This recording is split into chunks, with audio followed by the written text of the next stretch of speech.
और स्किल हमेशा याद रखें, स्किल प्रैक्टिस से आती है, स्किल का कोई दूसरा तरीका नहीं है। आपको सीएसएस में रिटन एग्ज़ाम में उतना काम ना आए, लेकिन बोलने से आपका कॉन्फिडेंस डेवलप होता है और वही फिर ट्रांसलेट होता है आपकी राइटिंग में।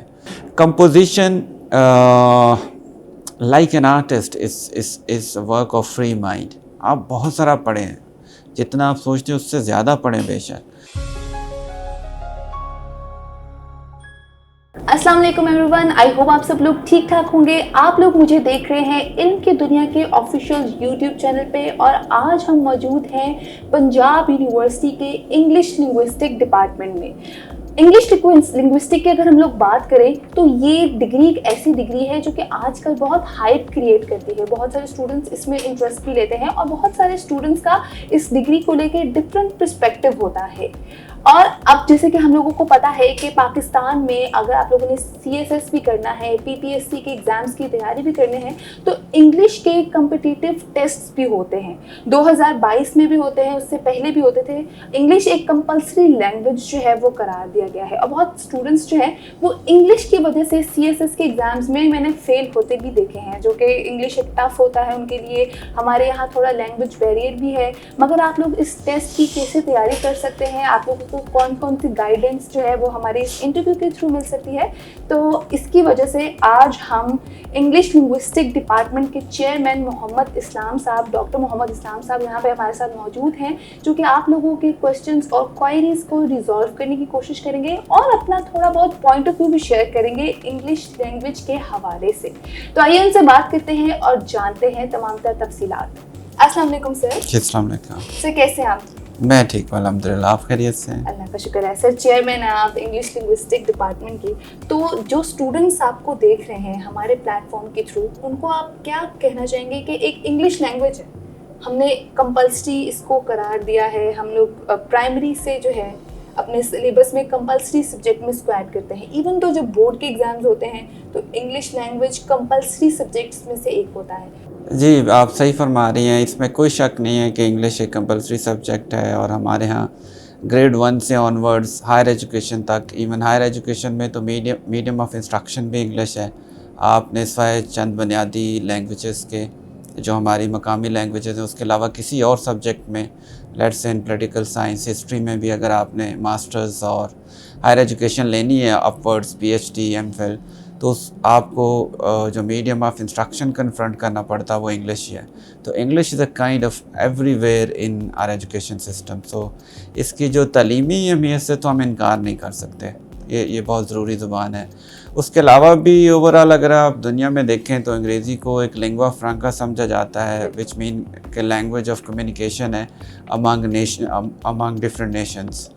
तो इस लिहाज से ये बहुत इंपॉर्टेंट लैंग्वेज है, हम यही कह सकते हैं। सर, अब सीएसएस की जब स्टूडेंट तैयारी करने बैठते हैं तो इतने सब्जेक्ट्स में से वो सबसे ज़्यादा कहते हैं ना एक प्रायोरिटी इंग्लिश को देते हैं। अब इंग्लिश के कॉम्पिटिटिव टेस्ट भी हुए हैं पाकिस्तान में होते हैं, तो उसके हवाले से आप क्या कहना चाहेंगे कि अगर स्टूडेंट एक तैयारी करने बैठा है, सीएसएस की तैयारी करने बैठा है, पीपीएससी की तैयारी करने बैठा है, या किसी भी इम्पॉर्टेंट टेस्ट की जो कि पाकिस्तान में हो रहे हैं, जहां उनको इंटरनेशनली भी फ़ायदा हो रहा है, तो उसके हवाले से आप थोड़ा गाइड करें कि आप स्टूडेंट्स को क्या टिप्स देना चाहेंगे और किस तरह से वो अपनी तैयारी जो है वो कर सकते हैं?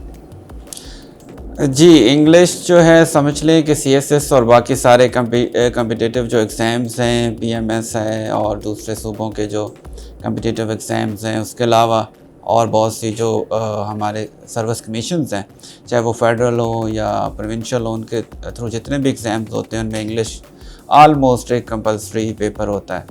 तो अंग्रेज़ी समझ लें कि is a gatekeeper to many jobs in the country. Angrezi को आप क्रॉस करेंगे तो आप कोई अच्छी जॉब मिलेगी इस मुल्क में। इवन यहाँ तक हमारे यूनिवर्सिटी में भी और बाकी जगहों पे भी, इवन जो छोटी क्लैरिकल जॉब्स होती हैं उनमें भी वो जो एंट्री टेस्ट लेते हैं उसमें भी अंग्रेज़ी का बहुत अच्छा खासा पोर्शन होता है।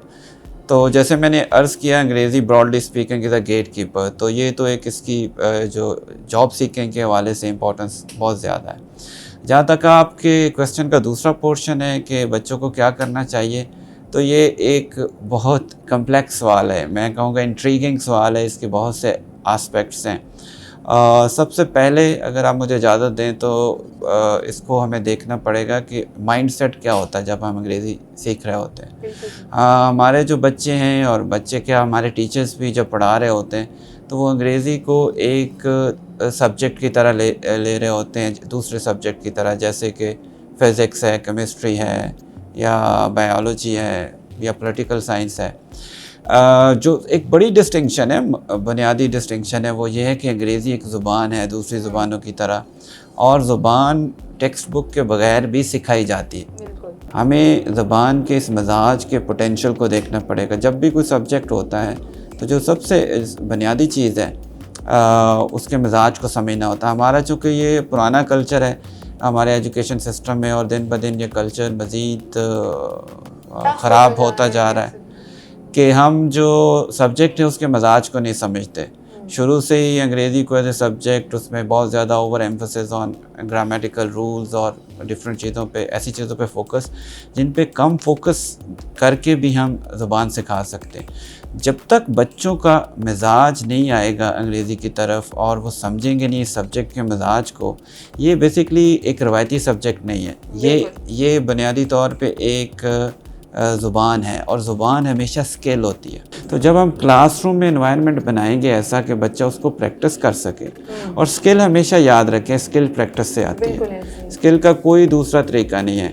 किताबों में आप जितनी मर्ज़ी स्किल पढ़ा दें, जब तक कोई बच्चा या वर्कर उसको प्रैक्टिस नहीं करेगा रियल लाइफ में, उसको नहीं सीख सकता। तो सर अब हमारे यहाँ तो लाजमी एक चीज़ है, अब स्टूडेंट ने CSS की तैयारी करनी है फॉर एग्जांपल, और इंग्लिश कॉम्पिटिटिव टेस्ट भी हैं हमारे यहाँ, चले MCQs फॉर्म में है या ऐसे राइटिंग फॉर्म में है, तो आप चेयरमैन हैं इस डिपार्टमेंट के और आप हमसे सबसे ज़्यादा जानते हैं इंग्लिश लैंग्वेज के बारे में, तो स्टूडेंट्स को थोड़ा गाइड करिएगा कि अगर अब उन्होंने तैयारी तो करनी है तो वो किस तरीके से करेंगे। क्या आप कोई बुक्स उनको रिकमेंड करेंगे इसके लिए, या आप उनको कहेंगे कि प्रैक्टिस ज़्यादा करें, या आप उनसे कहेंगे कि ये फॉर्मेट है इसको फॉलो करें।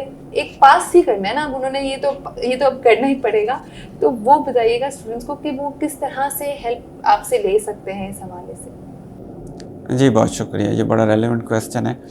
मैं अर्ज़ करूँ, सबसे पहले जो मैंने अपने इंटरव्यू के शुरू में अर्ज़ किया कि इस सब्जेक्ट के मिजाज को समझें। ये एक स्किल बेस्ड सब्जेक्ट है, इसमें जितनी प्रैक्टिस आप कर सकते हैं लिखने में, पढ़ने में और बोलने हो सकता है आपको CSS में रिटन एग्ज़ाम में उतना काम ना आए, लेकिन बोलने से आपका कॉन्फिडेंस डेवलप होता है और वही फिर ट्रांसलेट होता है आपकी राइटिंग में। तो सबसे पहले तो इसमें आपको ज़रूरत है इस सब्जेक्ट के मिजाज को समझने की। I repeat, it's a skill. फिर इसमें प्रैक्टिस करने की। फिर इस सब्जेक्ट के अंदर डिफरेंट यूनिट्स हैं। फॉर एग्ज़ाम्पल अगर आपने ऐसे राइटिंग करना है तो उसका डिफरेंट एक तरीका होगा उसको डील करने का। आपका जो कंपोजिशन का पेपर होता है जिसमें प्रेसी राइटिंग और जो और डिफरेंट ग्रामेटिकल यूनिट्स होते हैं, शायद शॉर्ट ऐसे भी होता है, उनको डील करने का बिल्कुल डिफरेंट तरीका होता है। अगर हम ऐसे की बात करें या प्रेसी राइटिंग की बात करें या शॉर्ट ऐसे या पैराग्राफ राइटिंग की बात करें तो they are elements of composition. अब देखिए, कंपोजिशन जो है वो बाकी ग्रामर से, जिसमें आप डिफरेंट प्रोवर्ब्स या इडियम्स याद कर लेते हैं या ग्रामर की करेक्शंस देखते हैं, उनसे बिल्कुल डिफरेंट है। Composition is like composing a music, जहाँ हर स्ट्रिंग का दूसरे स्ट्रिंग से ताल्लुक़ होता है। तो पहली बात जो मैंने अर्ज़ किया कि इसके मिजाज को समझें। आपने चीज़ों को इकट्ठा करना, अपने आइडियाज़ को अंग्रेज़ी ज़ुबान में इकट्ठा करना सीखें। उसके लिए ग्रामेटिकल हेल्प की भी ज़रूरत है, जैसे कंजंक्शंस होती हैं, स्ट्रक्चरल यूनिटी हम उसको टेक्निकली कहते हैं। आपके राइटअप में एक स्ट्रक्चरल यूनिटी होनी चाहिए और फिर उसके साथ ऑब्वियसली आइडिया की यूनिटी भी होनी चाहिए। तो कैसे आप एक आइडिया से अगले आइडिया में ग्रो करते हैं।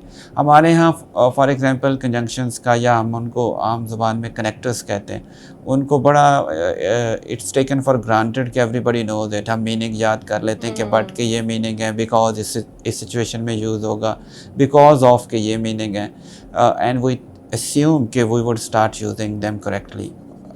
I think otherwise. Unless you practice them completely and you do it in your own communication, you won't be able to analyze and practice them properly in your exam write-up. तो सबसे पहले तो मैं advice करूँ कि ये बहुत छोटा यूनिट है ग्रामर का, बट इसको जितना प्रैक्टिस करेंगे बट और हाउएवर के जो इस्तेमाल है, फॉर एग्जांपल इसमें डिफरेंस होता है बहुत से आइडियाज़ को कनेक्ट करने में, but is almost comes between opposite ideas. जबकि हाउएवर जब कोई आइडिया स्लाइटली डिविएट भी करता है तो हाउएवर हम यूज़ कर सकते हैं। तो ये कुछ बुनियादी चीज़ें हैं जो आपको समझने की ज़रूरत है। सबसे पहले समझें कि ऐसे राइटिंग को आपने कंपोज करना है, आइडिया दर आइडिया, एक आइडिया के बाद दूसरा, उसमें एक वाज़े जिसको हम कहते हैं transfer from one idea to another idea होना चाहिए। हमारा स्टूडेंट जनरली ये करता है कि उसके जहन में बहुत सारे आइडियाज़ होते हैं, बहुत कुछ पढ़ा होता है। सीएसएस में आप कम भी तैयारी करें तो लोगों ने बहुत कुछ पढ़ा होता है, न्यूज़पेपर नॉलेज होता है, बुक्स का नॉलेज होता है, फिर रैंडम नॉलेज बड़ा होता है बच्चों के पास, क्योंकि हर वक्त जो बच्चा सीएसएस की तैयारी कर रहा होता है हर वक्त सीएसएस के बारे में सुन भी रहा होता है। तो उसको इकट्ठा किया जाए। बहुत से स्टूडेंट्स का मैंने देखा प्रॉब्लम, मैंने बात का कुछ जो सीएसएस एस्पायरेंट्स हैं उनके सीएसएस उनके जो ऐसे राइटअप हैं वो मुझे देखने का मौका मिला just for the sake of guidance. तो मैंने देखा कि बहुत सा नॉलेज उन्होंने इकट्ठा करने की कोशिश की, बट उसमें वो आम मुहावरती तौर पे हमारे यहाँ कहते हैं कि सर पैर कोई नहीं होता, कोलैप्स कर देती हैं, they just collapse the ideas. You are right, yes. तो एक आइडिया, सिंपल आइडिया से शुरू करें। पहले तो इंट्रोडक्शन में चीज़ों को एक नटशेल में डिस्क्राइब कर दें। फिर my strategy would always be कि start with the simplest things, do not try to push in all knowledge at one go. ये बहुत से हमारे स्टूडेंट करते हैं। फिर उनमें जब एक आइडिया से दूसरे आइडिया की ट्रांजिशंस होती हैं वो बहुत वीक होती हैं। मतलब एक आइडिया हमने अब्रप्टली ख़त्म किया, दूसरा आइडिया शुरू कर दिया, जैसे बुलेट पॉइंट्स होते हैं।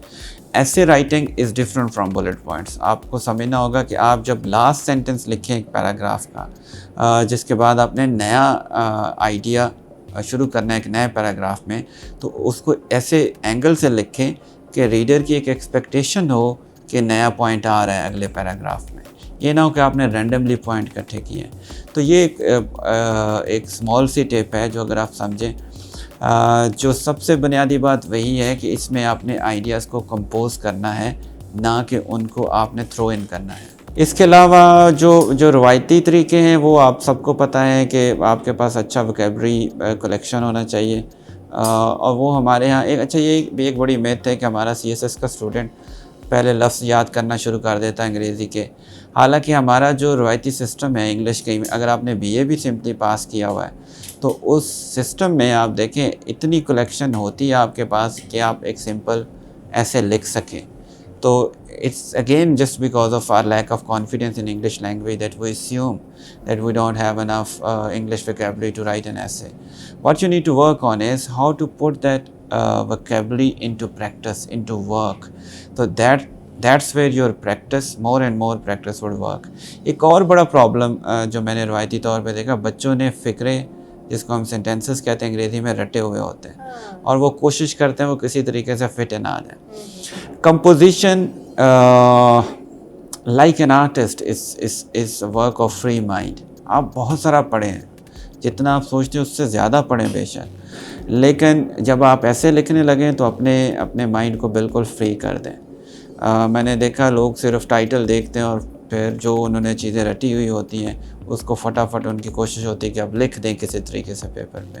No, just think over it, give the topic due consideration, उसको रीज़नेबल टाइम दें, सोचें अपने जहन में, अपने शॉर्ट नोट्स लें और फिर उन शॉर्ट नोट्स को रिवाइज़ करें कि ये पॉइंट्स अगर पहले आ सकता है तो ज़्यादा वैल्यूएबल होगा, ये बाद में आ जाए। मैंने जनरली देखा जो अच्छा स्टूडेंट भी है वो बस शॉर्ट नोट्स लेता है और उसके बाद वो कहता है हाँ जी इतना मटेरियल हो गया। They are actually putting in the material, वो कनेक्शन बिल्ड नहीं कर पा रहे होते। आई वुड एडवाइस कि जब आप अपने शॉर्ट पॉइंट्स लिख लें उनको रिवाइज़ करें, उनकी तरतीब को चेक करें कि कौन सा पॉइंट पहले आना चाहिए, कौन सा बाद में आना चाहिए। ये पॉइंट लिख के इस तरीके से मैंने इसको अगले पॉइंट से लिंक करना है। तो ये सारी जो अरेंजमेंट है that's very important for a composition. As I said earlier, like an artist, जैसे एक आर्टिस्ट सुनता है किसी धुन को परसीव करता है, वो प्रैक्टिस करता है, वो अपने स्ट्रिंग्स को ठीक करता है और it takes a lot of time. तो you should give it a due consideration. चीज़ों को रटें, कोई इसमें हर्ज नहीं है। बट जब आप ऐसे लिखना बैठें, अपने माइंड को फ्री करके जो टॉपिक है उसको समझें, उसको टाइम दें। बाज़ का बज़ाहिर सिंपल नज़र आने वाले टॉपिक बहुत गहरे होते हैं, डीप होते हैं और एंगल्ड भी होते हैं। हमारा जो एग्ज़ामिनर है बाज़ का ट्रिकी टॉपिक्स दे देता है, लेकिन हमारा स्टूडेंट उसको रवायती टॉपिक समझ के उसको जल्दी से जो उसने नॉलेज लगाया होता है वो उसको लिखने की कोशिश करता है। लास्टली सर मुझे बताइएगा कि पंजाब यूनिवर्सिटी में आपके डिपार्टमेंट में स्टूडेंट्स जो सीखते हैं, जो आपसे सीख के जाते हैं, वो स्टूडेंट्स का रिस्पांस कैसा आता है? यहाँ कितने एडमिशन्स होते हैं? ताकि हमारे देखने वाले मेजॉरिटी पंजाब यूनिवर्सिटी से हमें देखते हैं, तो रिस्पांस क्या आता है स्टूडेंट्स का? फिर ये आखिरी जाना जी, हमारा अल्हम्दुलिल्लाह बहुत अच्छा रिस्पांस है। हमारा जो BS प्रोग्राम्स है उसको 2 साल हो गए और हमारा जो मेरिट है आप अंदाज़ा लगा लें कि वो पहले ही यूनिवर्सिटी के जो बेहतरीन डिपार्टमेंट्स हैं उनके साथ मैच करता है। और लिंग्विस्टिक्स आपको पता है आज का सब्जेक्ट है, फ्यूचर का सब्जेक्ट है। लोग पाकिस्तान में ये थोड़ा लेट इंट्रोड्यूस हुआ 2000 की दहाई के बाद, तो लेकिन आजकल ये बहुत पॉपुलर है और लोग बड़े कहते हैं जिसको ज़ौक़ शौक़ से हमारे पास आते हैं। और अल्हम्दुलिल्लाह जो हमारे स्टूडेंट पास्ड आउट हुए हैं उनका बहुत अच्छा जॉब मार्केट से भी फीडबैक है। एजुकेशन के अलावा भी उनकी बहुत सी जॉब मार्केट में कंजम्पशन है, जैसे आपके मीडिया में बहुत से लोग हमारे जाते हैं, फिर जो वेब ब्लॉगिंग है और बहुत सी ऐसी फील्ड हैं, ट्रांसलेटर्स हैं और बहुत सी फील्ड्स हैं जिनमें हमारे बच्चे एम्प्लॉयड होते हैं। तो स्टूडेंट्स, आई होप आप लोगों को इस इंटरव्यू से बहुत ज़्यादा बेनिफिट हो, आपको हमारी कॉन्वर्सेशन, हमारी जो गुफ्तगू है वो फ़ायदेमंद साबित हो। मज़ीद अगर आप लोग चाहते हैं कि हम इस तरह के इंटरव्यूज़ लेकर आएँ तो आप लोग देखते रहिएगा इल्म की दुनिया का ऑफिशियल यूट्यूब चैनल। मैं दोबारा आऊँगी, मुझे दे इजाज़त, अल्लाह हाफ़िज़।